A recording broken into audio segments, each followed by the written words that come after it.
ఆసిఫాబాద్ జిల్లా వ్యాప్తంగా ఉన్న 32 మద్యం రిటైల్ మద్యం దుకాణాల కేటాయింపుకు 680 మంది వ్యాపారులు దరఖాస్తులు సమర్పించారు. ఈ దరఖాస్తులపై లక్కీ డ్రా కార్యక్రమం సోమవారం జిల్లా కలెక్టరేట్ భవన సముదాయంలో జిల్లా కలెక్టర్ ఆధ్వర్యంలో నిర్వహించనున్నారు. ఆసిఫాబాద్, కెరమేరి, గోయాగాం, వాంకిడి, తిర్యాని, గూడెం మండలాల్లోని ఉన్నటువంటి దుకాణాలకు తమ పేరు లక్కీ డ్రాలో ఎంపికైతే అదృష్టం తలుపు తట్టినట్లే అంటూ వ్యాపారులు ఉత్కంఠంగా ఎదురు చూస్తున్నారు.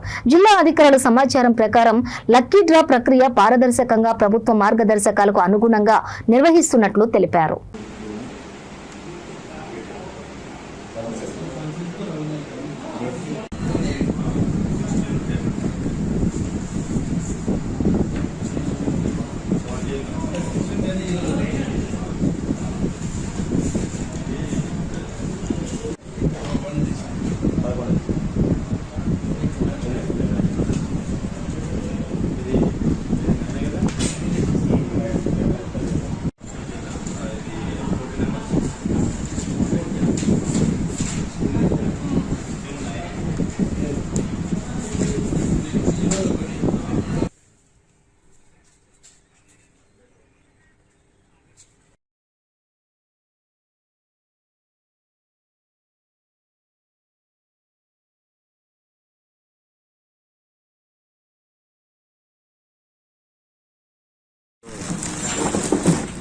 पैसे लिए ले 10 बाई